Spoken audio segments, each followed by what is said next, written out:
And welcome everybody this evening. You know, many of the excursions tomorrow, folks are off to Flanders Fields, Vimy Ridge, to Dunkirk. And so who better to speak tonight than Keith Lowe, friend of the museum, critically acclaimed author. Many of you saw him earlier when he was talking about the raid on Hamburg and Inferno, Operation Gomorrah. You know, some of you have read his book, Savage Continent or Fear and Freedom, but also tonight he'll talk about prisoners of history, British popular memory, and the two world wars. Now, a shout out, some of you may want to do the museum's travel, Normandy to Paris on the Seine. He's often featured on that. I heard that's pretty good. And next year, we have planned a river cruise on the Elbe to commemorate the 80th anniversary of the end of the war, and Keith will be one of the featured historians on that. So if he does a really great job tonight, no pressure, Keith, but it'll be an opportunity to continue the dialogue. But with that, I'm going to turn it over to Keith. Join me in a warm welcome for Keith Lowe.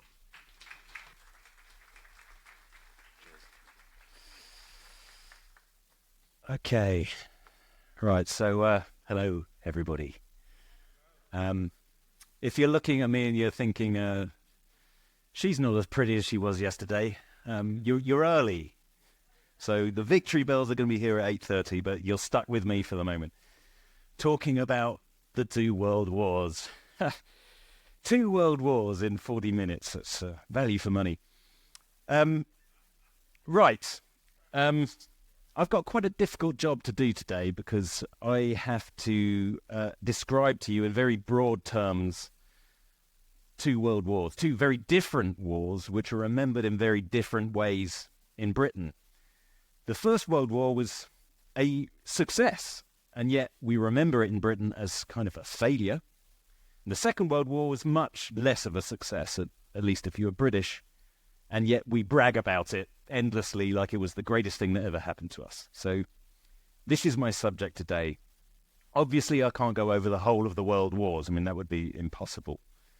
So instead, I'm going to concentrate on some of the places we're going to visit over the next day or two.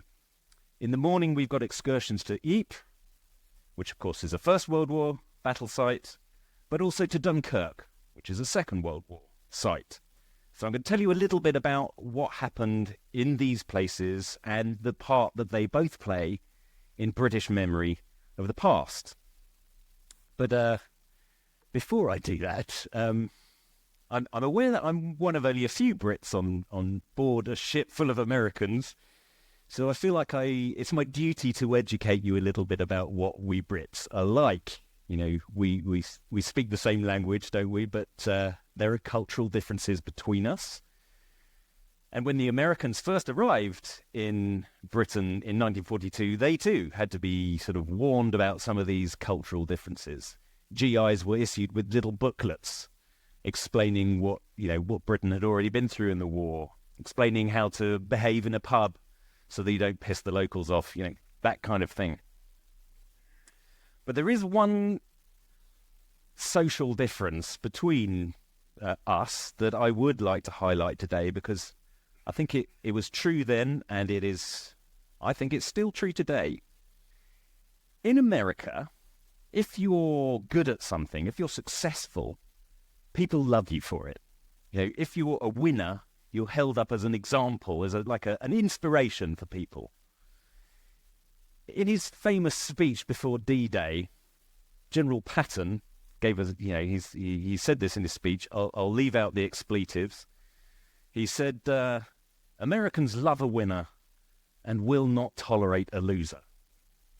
Well, in Britain, it's kind of the other way around in some ways. We don't like winners, especially if they brag about it. We can only really tolerate a winner if he gives you the impression that he never really meant to win and it was just an accident somewhere along the way. The people who we really love are losers. Not just any losers, but heroic losers. That's, someone who puts their all into something and yet still manages to fail. a heroic failure. That's our archetypal hero. Someone like Robert Scott, Scott of the Antarctic, who gave his life in the race to be the first to the South Pole, only to find when he got here, someone else had got there first. This is who we love. So I want you to keep this in mind while I'm giving this lecture. We've got this pathological tendency in Britain to hush up our successes as if there's something to be embarrassed about, and dress up our failures as if there's something worth bragging about. It's completely dysfunctional, but, hey, we all have our quirks. Right, so, the First World War. How do we remember this? Well, the first thing that our kids are taught in school is about how enthusiastic Britain was going into the First World War. This is actually a complete myth, but yes, Britain was supposed to be positively gleeful about the prospect of war.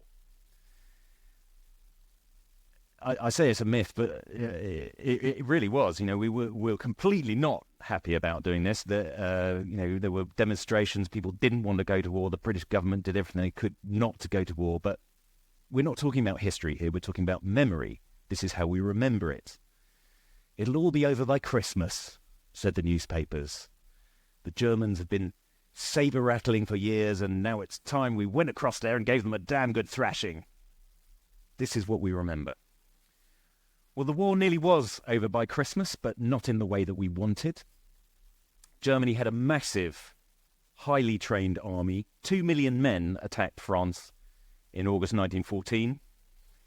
The French also had a huge army, 1.3 million men guarding the borders with Germany. Compared to these gigantic armies, we weren't going to go over there and give anybody a thrashing. There was 100,000 men joined the British Expeditionary Force across the Channel. 100,000 men is a lot of men, but it's nothing compared to these gigantic armies on the borders of Germany and France. Now, the British don't know it at this time, but the full force of the German army is about to hit them.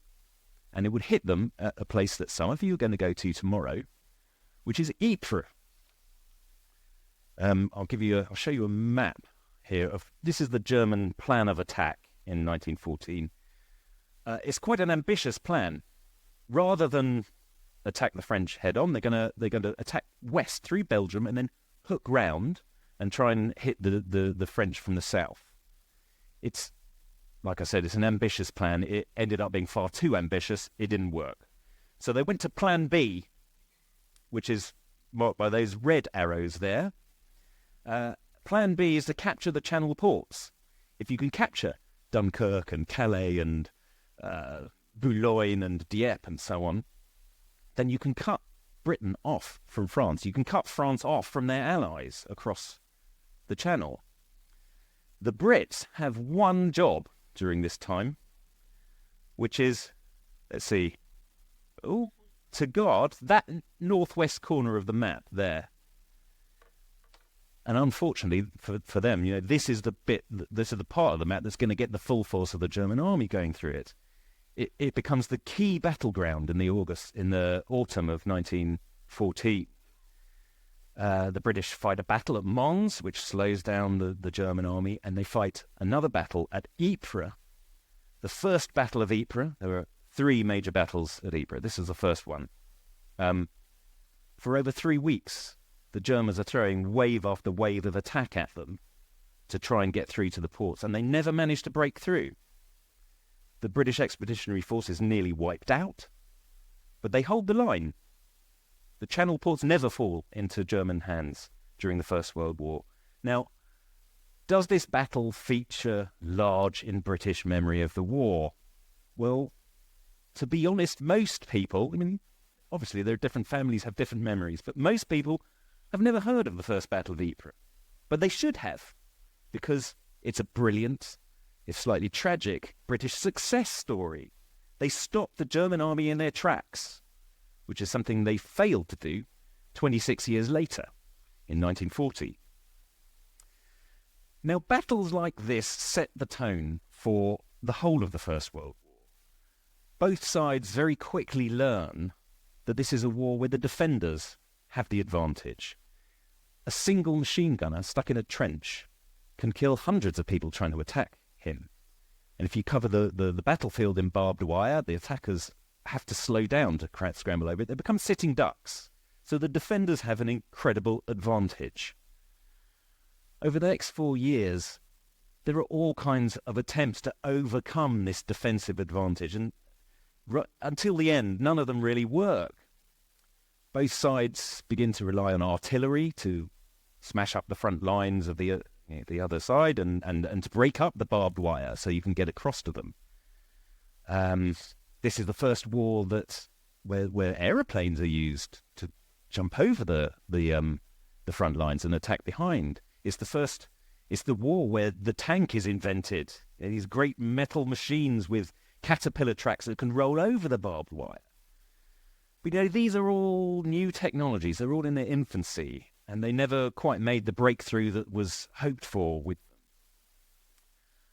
Another innovation that came early on in the war was chemical weapons, poison gas, which was first used again here at Ypres. In April 1915, the German army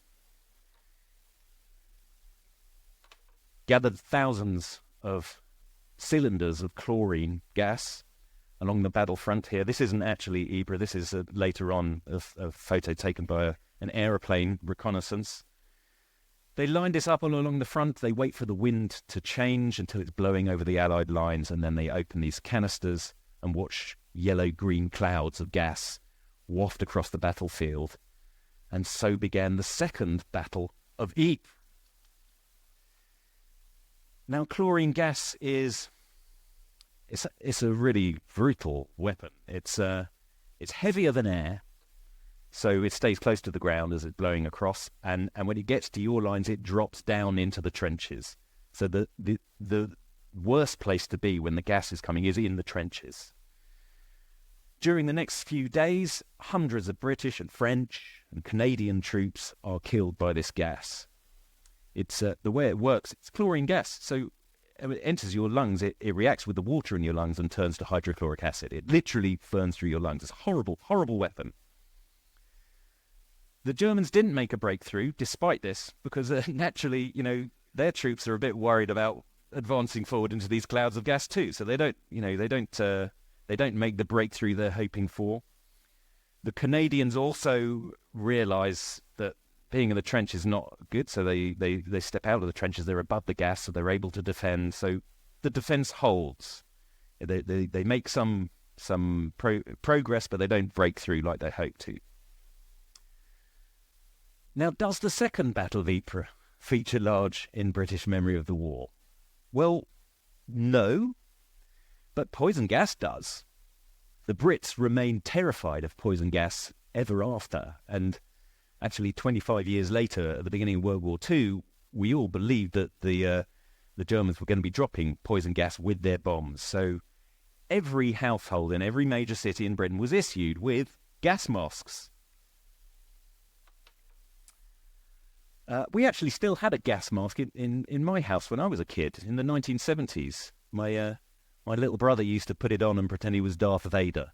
So it just goes to show we're still living with the legacy of these gas attacks, even when I'm growing up in the 70s. But it was Ypres where our fear of gas was first born. Okay, so I said there were 3 battles at Ypres. Well, the first 2 are defensive battles. So from the British point of view, they're defensive. So we have the advantage. The third one was a British attack against the German lines. Took place in the summer and autumn of 1917. Does the third battle of Ypres feature large in the British imagination? Well, damn right it does. There were really, if you ask any Brits to name some battles of the First World War, they'd probably only name 2. It would be the Battle of the Somme and the Third Battle of Ypres, which is better known as the Battle of Passchendaele. Both are remembered for the same things, mud and blood. And this battle, the Battle of Passchendaele, was the muddiest and the bloodiest of them all. By this point in the war, the British Army are a very different army to the one that was there in 1914. This is 3 years on. It had changed from a small professional army into a huge citizen army, 3.5 million men strong, conscripted from every level of society, aristocrats right down to the humblest working class lad. Years of bitter experience have also taught the British a new kind of tactics. They call them bite and hold tactics. In the early days of the war, you were always going for this sort of big breakthrough, but they found that once you'd broken through, the Germans just counterattacked and massacred you all, and you're back to square one. So the British changed their tactics. Now they're just going for a modest advance. They bombard the front lines and then just move forward about 1,000 yards, say. Just a modest advance, which is still within range of the artillery. So when the Germans counterattack, you can hit them and stop them from retaking the ground. So you bite and then you hold. Move the artillery forward, bite and then hold, and keep doing this step by step until you've inched forward, and maybe the breakthrough then will come later. These are actually very good tactics, and the Germans had no real answer to them. The only problem was that you needed good weather to make them work. First of all, you need good visibility so that your artillery knows what they're aiming at. But also you need firm, dry ground so that every couple of days when you're moving your artillery up, it can move on firm ground. Unfortunately for the British, the weather was against them from the start. By sheer bad luck, August 1917 was the wettest August in 30 years. Constant bombardment had churned up all this soggy ground and turned the entire landscape into a quagmire of thick, sticky mud pockmarked by these water-filled shell holes. I'll show you another picture it's another famous picture of what it looked like. Whenever the British tried to move forward, their wagons and their wagons of supplies, their field guns and so on, would sink into this thick, sticky mud. Sometimes they'd be swallowed whole by it. So in the end, it's impossible to advance like you want to. Everything has to be taken forward by hand. I've got another picture here. This is some Canadian soldiers taking forward trench mats to the front lines. As you can look at that landscape, you can't take heavy machinery across a landscape that looks like that. Now, given conditions like these, the British really should have called the battle off. But instead, they plugged away at it for 4 months. And by the end of November, they had taken 7 or 8 miles of ground, just 7 or 8 miles. 250,000 British troops of casualties for the sake of that 7 or 8 miles of land. When I say British here, I should specify, British troops include Canadians and Australians and New Zealanders and so on. It's British Empire troops, really. 250,000 casualties. The Germans also have another 250,000 casualties. There's 500,000 men for this one battle. And for what? Because after all the fighting, the British had ended up just with a big sort of bulge in their lines. It was dangerous to have this bulge in their lines. So after a couple of months, they just withdrew voluntarily from the whole area anyway. No matter what happened next, this was going to be the way the British remembered the war, as something heartless, bloody, squalid, and ultimately pointless. Now, this is not necessarily, it's not sort of foretold that this is going to be the way that we remember the war. It's how we remember the war today. Because the war didn't actually end like this for the British. 1918 was a whole different kettle of fish. If anything, 1918 was a kind of blaze of glory for the British. The arrival of the Americans in 1917 had changed the balance of power. The British Navy are blockading the whole of the continent, so the Germans can see that the tide is turning. And so they make one last throw of the dice. They attack the British with everything they've got, try to drive them back into the sea. Their attack fails. The British turn the tables and chase them all the way back to the borders of Germany. So, the war could have been remembered as something really glorious in Britain. The last 100 days in particular saw victory after victory after victory. They were a demonstration of just how good the British Army had become. By the end of the war, the British had the biggest, the best, the most efficient army in the world. They dominated Europe. They dominated the Middle East as well, for better or worse. They took over all the German colonies in Africa. The British Empire reached its zenith after World War One. So, if you're someone who thinks that it's a good thing to be big and strong and powerful in the world, well, in those terms, the war was a huge success. And when the troops came marching home to Britain, they were welcomed not as victims and martyrs, but as heroes, just as they were in World War II. The Britain celebrated wildly. So this could have been the way that we remembered the war. We might have remembered it as a sort of tragic but glorious victory, a little like the way that the Russians remember World War II. But instead, we remember Passchendaele. We remember it as a failure, as a pointless waste of a whole generation of men. So the question is, why? The way that the Brits remember World War II is probably, I imagine it's probably similar to the way that Americans remember the Vietnam War. But Vietnam was a war that you lost. This was a war that we won.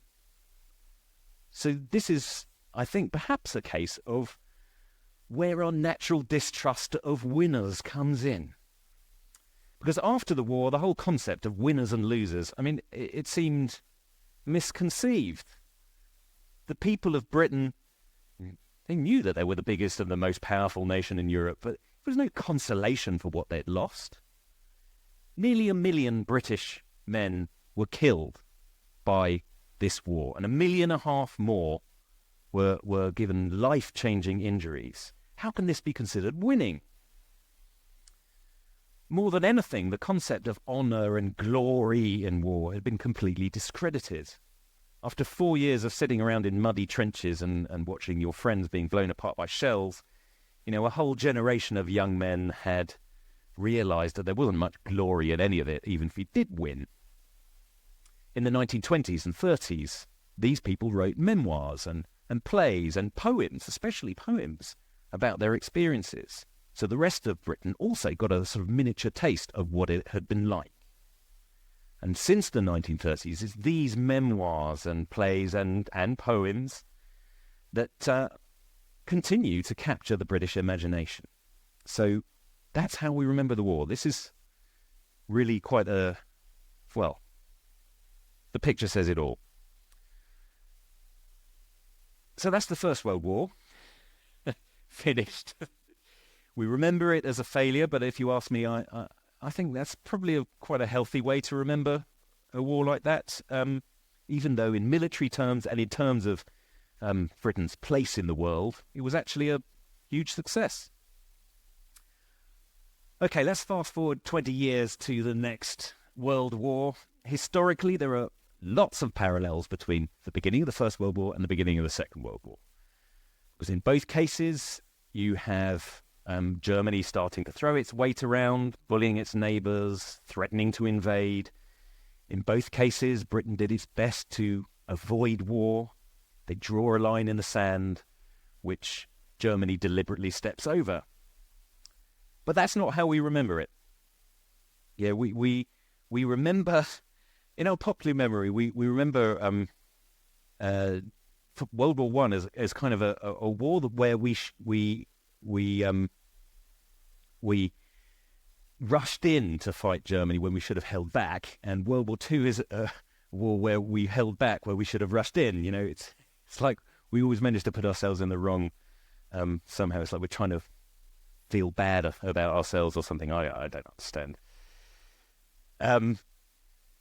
It's true the British didn't rush into war in 1939, and this cartoon may give you a clue as to why. In the 1930s, the memory of all this mud and blood and death of the First World War is still relatively recent in people's minds. It's only 20 years ago that the First World War has ended. So when Hitler began to threaten Czechoslovakia in 1938, the British Prime Minister, Neville Chamberlain, did whatever he could to avoid war. British and American memory has judged Chamberlain harshly ever since. We say he shouldn't have made deals with Hitler, he should have stood up to the bully. And yes, of course, isn't hindsight a wonderful thing? But given the memory of World War I, remember, this is just 20 years after World War I, how could he have done this? The British people, I'm convinced, would never have supported him if he had rushed into war like Churchill wanted to. It was only because Chamberlain first exhausted all avenues for peace that the British did so unequivocally support war when it did finally come. Britain's part in the Second World War began much like it did in the First. Once again, Britain sent a small expeditionary force across to the Channel to help the French. Once again, the Germans attacked France through Belgium, just as they had in the First World War. And once again, the Brits have the same job, to guard this northwestern corner of the map and stop the German breakthrough to capture the Channel ports. But this time, rather than holding back the German tide at Ypres, the British are completely routed. The problem is, of course, that things have changed since World War I. Armies don't move around on foot or on horseback anymore. They move around in trucks and tanks and jeeps. It's no longer good enough simply to dig trenches and fortifications and so on. This is not going to be a static war. It's going to be a mobile one. Now, the Germans understood this much better than the British, or the French did. A force broke through the Maginot Line, the line of fortifications at Saarbrücken, and it just kept going. The rest of them, a much larger force, shown here on the map, simply bypassed the Maginot Line and attacked through Belgium and the Ardennes Forest. And the Allies quickly found themselves split in two as the German forces drove all the way to the coast, quickly. The British Expeditionary Force finds itself cut off there at the top of the map. They're overwhelmed by the sheer number of tanks and planes and so on, trucks and so on, heading straight off them. And there's nothing that they could do apart from fall back on the coast and hope for the best. Is anyone here going to Dunkirk tomorrow? A lot of you. There you go. Well, you will get a chance to see for yourself that it's a pretty bleak place. I mean, it's fine if you want a beach holiday, but it's not somewhere you want to camp out for 9 days in the open with no food or shelter. This is what the British had to do at the end of May 1940. With their backs to the sea, there's nothing they could do. It really looked like they had no choice but to surrender or die. But just when it looked like it was the end, a miracle happened. Hitler orders his troops to stop. And, I mean, military historians have been trying to work out why he did this ever since. There are all kinds of theories. Maybe they were worried about running out of fuel. Maybe Hitler was worried about counterattacks. Maybe some people even suggested perhaps he was trying to throw the British a bit of mercy in order to drive them to the negotiating table. I mean, it's all speculation. We don't know why. But the fact is that he did stop. And the British had the chance to create this sort of perimeter around Dunkirk to organise evacuation and a defence. And, well, as we all know, in the next few days, the British managed to rescue 338,000 soldiers from the beaches. Not only British soldiers, also some French and Belgian soldiers. This was the largest military evacuation in history. Over 200 Royal Navy ships are involved in getting these men off the beaches. Over 800 civilian ships are also involved. Pleasure steamers, barges, fishing boats, even a few yachts are involved. It's a remarkable undertaking, and you can see why the Brits are proud of doing this, of getting their men off the beaches. Nevertheless, when taken as a whole, this episode is a military disaster. It's taken the Germans just 3 weeks to kick the British off the continent. During their flight, the British lose 68,000 men, killed, wounded or captured. They have to abandon all of their equipment. More than 400 tanks are left behind when they go, nearly 2,500 artillery pieces, 20,000 motorbikes, 65,000 other vehicles, and 750,000 tons of stores and fuel and ammunition and so on is left behind. Like I said, it's a military disaster. Do the British remember it that way? Do they? Hell, they remember it as one of the great victories of the war. Not being annihilated was a cause for celebrating, and we've been celebrating it ever since. Some of the rhetoric about Dunkirk has really been quite absurd, especially recently. During the Brexit campaign, for example, Brexit supporters often invoke this idea of the spirit of Dunkirk in their campaign to leave Europe. It always made me laugh because, they seem to forget that Dunkirk is a disaster, that not only are we kicked off the continent against our will, but we spend the next 4 years trying to get back. So, if I were trying to choose a metaphor for Brexit, that's not the one that I would have chosen. In fact, I have... Yeah, here's a slide from one of our satirical magazines in 2017. So, there are plenty of Brits who realise the sort of irony of this. But that's 2017. Let's get back to 1940. In the following months, in the months after Dunkirk, all of our victories, pretty negative ones. During the Battle of Britain, we succeeded in not being invaded. During the Blitz, we succeeded in not giving up, even though we were being bombed every night at the cost of tens of thousands of lives. Episodes like this should not be remembered as a cause for celebration, and yet we do celebrate them. If you ask any Brit what they are most proud of during the war, it's likely they'll say that we stood up to Hitler and refused to be defeated, that we held firm alone in 1940. The fact that we're losing at this point is, it never seems to cross anybody's minds. Now, for Brits like me, none of this is particularly surprising. It's not even particularly noteworthy. But for foreigners at the time, it's completely astonishing. The British mindset, they couldn't understand the British mindset at this point of the war. There was one of them, there was a man called George Mikesh, or George Mikes as we like to call him, we can't pronounce foreign names. He is a Hungarian journalist, came to Britain at the beginning of the war, and he wrote a book about the Brits and their mindset and how confusing it was for people like him. And he said, I'll quote him, he said, "In World War II, it took me 3 years in London to get used to the relish, the positive joy with which the English reported their defeats, disasters and routs. The greater the disaster, the greater the joy. By the time I got used to the disasters, and even started enjoying them myself, it was too late because they'd started winning."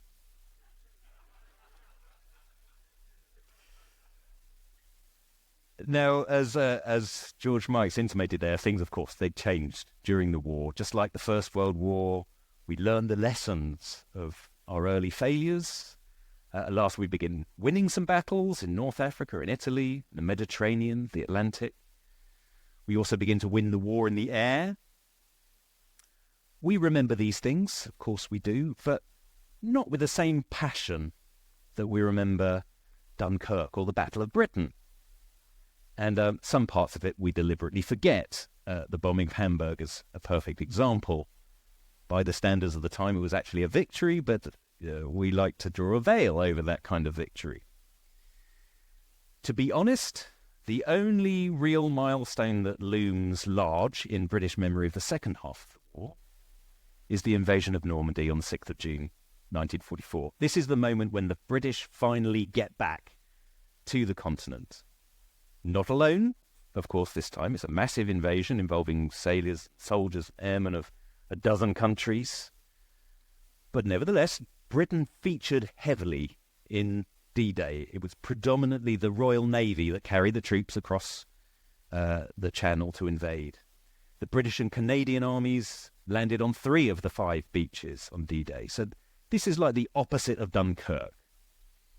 Now, given this, you would expect the British to celebrate Normandy like crazy, like the Americans celebrate it. Yeah, and we do celebrate it, of course we do. But our celebrations have always been slightly muted, especially when you compare them to the American celebrations. In a couple of days, we're going to be at the Normandy beaches, and you'll have plenty of time to think about this incredible undertaking. Other historians will be talking about it. But while you're there, I want you to keep in mind the differences between the way that people in the USA remember this undertaking and the way that people in Britain remember it. In American memory, the Battle of Normandy is unequivocally a heroic undertaking, and America celebrates this fact in novels and films and TV shows and commemorations like the ones we're going to see in a couple of days' time. You have The Longest Day, Saving Private Ryan, Band of Brothers, and half a dozen other films and TV shows devoted to Normandy. There are memorials and museums all around Utah and Omaha beaches. The World War II Museum itself, the people who are organising our lovely cruise, began life as a D-Day museum. Now compare this to the way that the British have historically remembered D-Day. We haven't made all the films and TV programmes like you have. Instead, we tend to watch the American versions of the story, and things like Saving Private Ryan doesn't even feature the British. So this is what we've done. It's not just in TV and film where you can see this difference.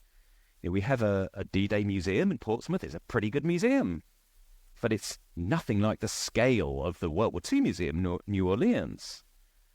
When it comes to monuments, we're way behind the Americans. In fact, we're way behind all of the major Allied nations. Unlike every other major Allied nation who was involved in D-Day, the British didn't have a dedicated memorial in Normandy for 75 years. We just opened one up 4 years ago. It's taken us that long. So why? Why this difference? Why this sort of ambivalence, I suppose? Why do the British make films about Dunkirk but not about D-Day? And I've been trying to find the answer to this question for years. I don't know if I properly have, but I do know that at least one of the reasons lies in the legacy of the war. Britain's victory in 1945 was not like its victory in 1918. At the end of World War II, Britain was no longer the great power that they had been 20 years earlier. They no longer had the greatest army on the continent. That belonged to the Soviets. They no longer had the greatest navy in the world. That now that we'd been overtaken by America. We still had an empire, but even that was going to end pretty soon. The war had bankrupted Britain. It forced them to go cap in hand to America to beg for money. Much as we like to characterize ourselves as one of the big 3 victors at the end of the war, when we sat around the conference table at Potsdam or Yalta, we know that we're no longer in the same league. Let's just take a moment to compare the situation of Britain and America at the end of World War II.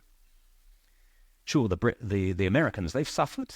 This mic seems to have got louder.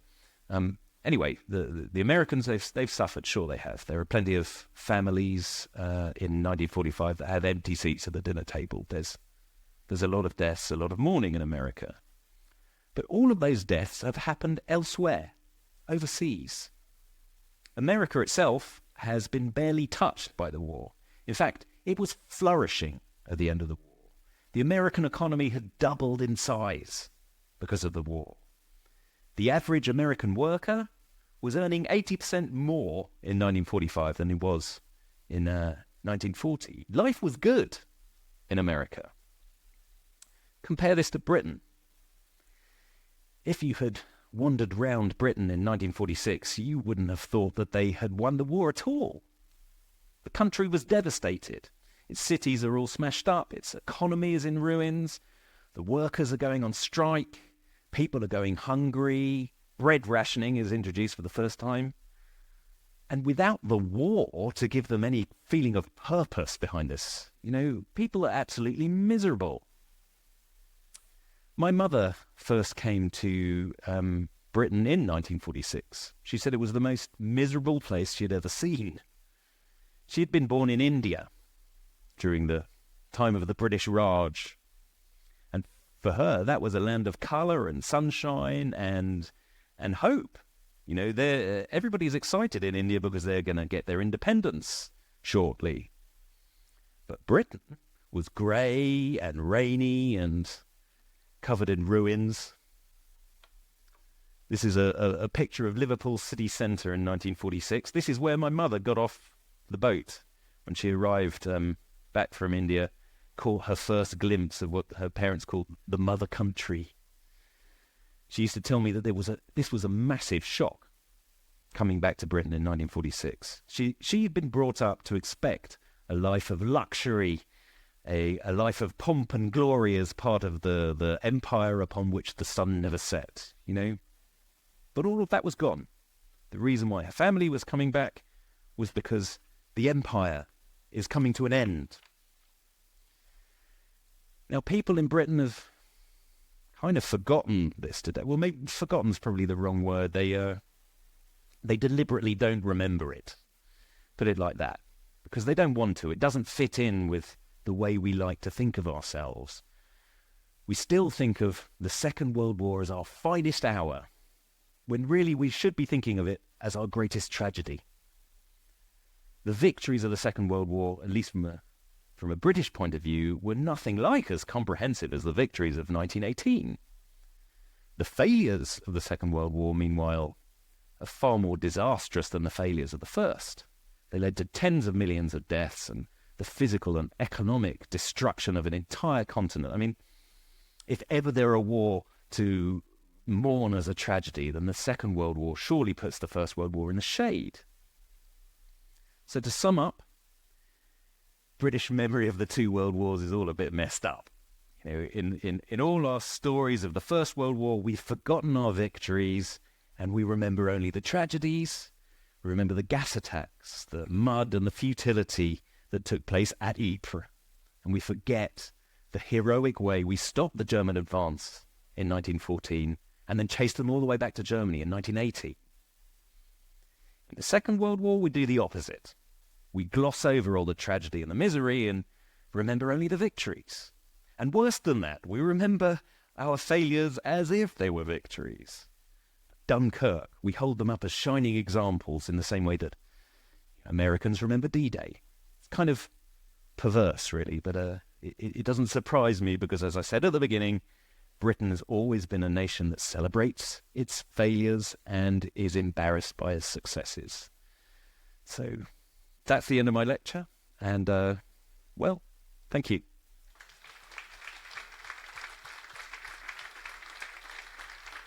I suppose we have some questions maybe now. Or... Thank you, Keith. If you do have questions, please raise your hand, but I think this is a great setup for what we'll be seeing tomorrow. I will be sliding by to get to the first question, which is halfway back to your right.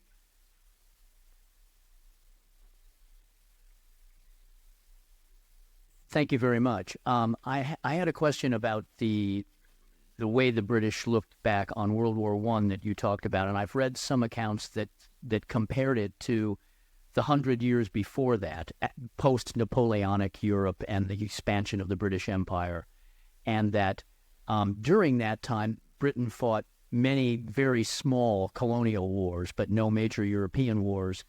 And I've read that there was a kind of a union between the British Church and the British nobility to kind of encourage a kind of a sense of the glory of war, and that there was, in the aftermath of World War I, there was a kind of a reaction and disillusionment from that. I'm curious to hear your comments on that and whether my limited reading has any basis in fact. Thank you.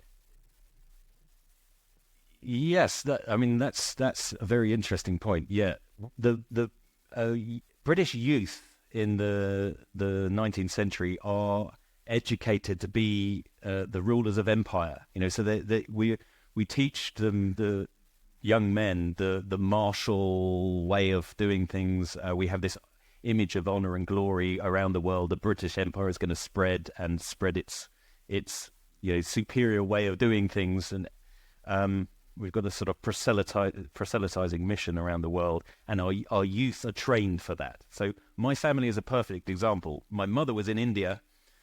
She was one of like 5 generations who had been born in India, sent back to Britain to be educated in the empire, and then sent back to work on in the medical service, on the railways, or as my family all were, in the army. So you have these continuing generations who were educated to do this.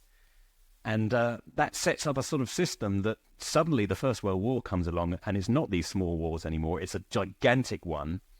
They're not easily won like we used to, and it's a bloodbath, and it blows all of that out of the water.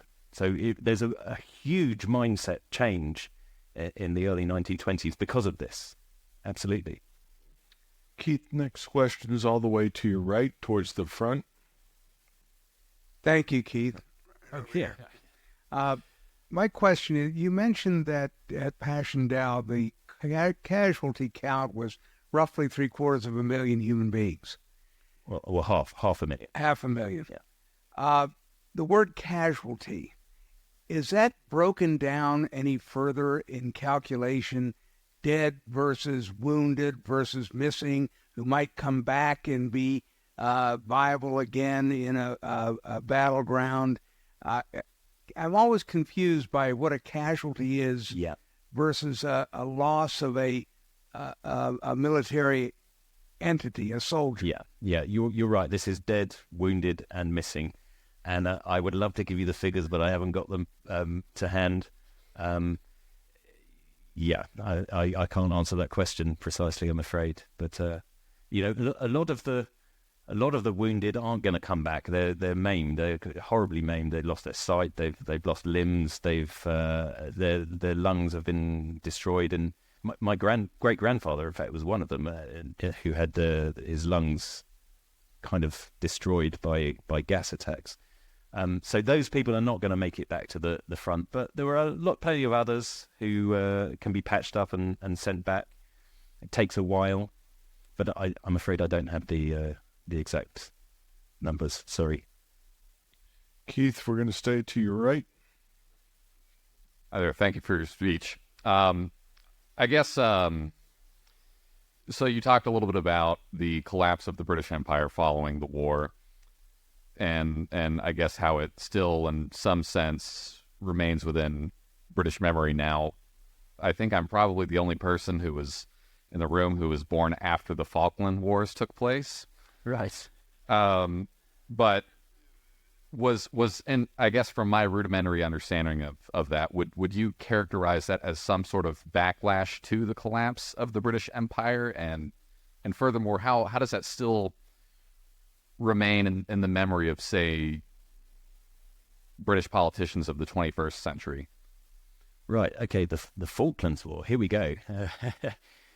You're right. There has the collapse of empire was something that happened in the 50s and 60s. By the 1980s, 1982, the Falklands War, there is a sort of rethinking about our past as people sort of are rethinking our colonial past, a bit more proud of it than we had been at that point. And there are still little pockets of empire around the globe, usually little islands and strategic places. Gibraltar, Hong Kong, no longer. The Falklands, little places dotted around the globe, which we can use as some naval bases and aircraft bases, for example. And I remember very clearly the Falklands War. I was 12 years old at the time, and I remember the glee with which we went to war, like it was a great adventure. And as a kid, this was something that I really picked up on, and I was sort of, there as well, waving a little flag like all the crowds were at the time. It was really, it saved Margaret Thatcher. She was very unpopular before the Falklands War, and afterwards she'd become this sort of great sort of person who stood up for the Brits and the British Empire and British values around the world.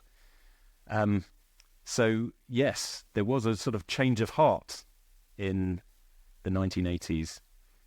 That then sort of changes again at the beginning of 2000s. Our memories of empire are changing all the time. I should say, actually, we've got lots of memorials to the other sort of groups who fought under the British flag during both World Wars, the Canadians, the New Zealanders, Australians, etc., Indians.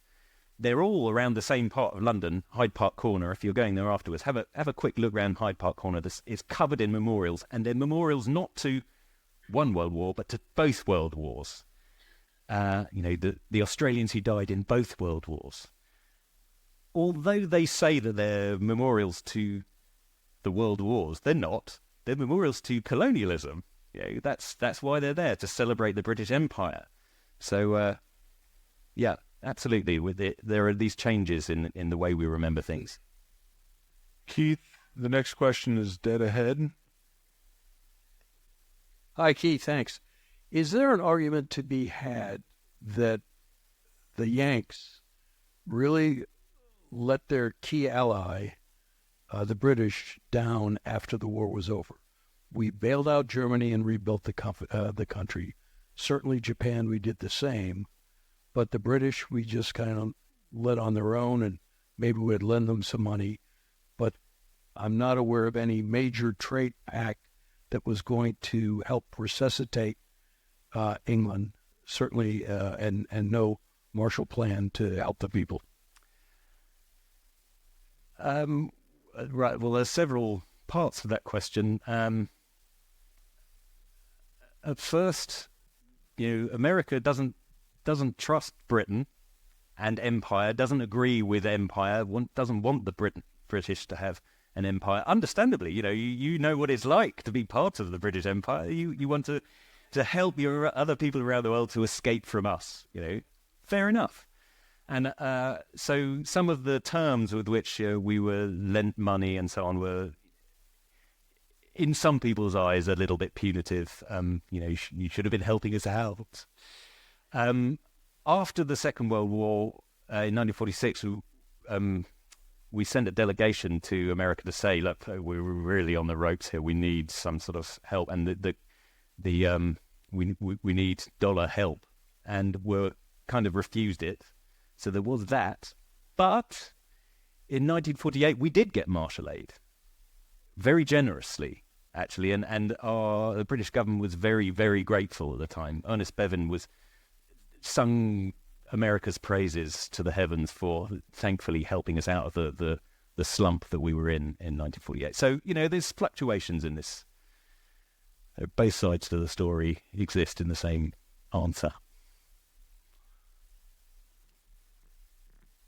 I'm glad nobody has their hand up, because I actually had a question. No, I'll get to the lady. Keith, on the drive today, one of our British guides referred to lease lend, whereas Americans normally say lend lease. Is that because we are leasing and you are paying, and we want to be seen as us lending? I don't know, because I've always called it lend-lease. I've always seen it written as lend-lease, so maybe you just got the words flipped. I don't know. And that we're really sort of changing attitudes to, with the changing attitudes to British attitudes to victory and losses. Do you think that's why we got rid of Churchill, who was the symbol of success after the war, but then we brought him back? Because in a way, Churchill has remained a sort of revered figure in England, But at the same time, we've kicked him out and pushed him around as well. Yeah. I certainly do think that's why he came back in the 50s. That's why we voted him, even though he was really at the end of his powers. Then he was old and slow and didn't really know what he was doing anymore. And Biden. I mean, yeah, you could throw parallels on that. Why not? But in 1945, that wasn't the reason why we left him. You know, in 1945, Britain's a very different country to the one that began the war. There's this feeling of new energy. We want something different. We've thrown so many men and material at fighting this horrendous war. We want to come out of it with a different world. It wasn't only Britain who were like this. It was all over the world. There was this feeling that, okay, we've done this twice. We've got to change something. And so it was a sort of feeling we wanted something new. Churchill was a Victorian. I mean, he was first an MP when Victoria was on the throne. So we didn't need an old man who represents Victorian values. We wanted something new. And the Labour Party was the new party. So that's why we voted them in. Probably a bit like the election that's coming up. I think we'll find the party that's been in power a long time is going to probably go because, for the same reasons, there's a general feeling that there's a need for change. Regardless of whether we take that away in a few years' time, that's the feeling now, and that was the feeling in 45. Ladies and gentlemen, Keith Lowe.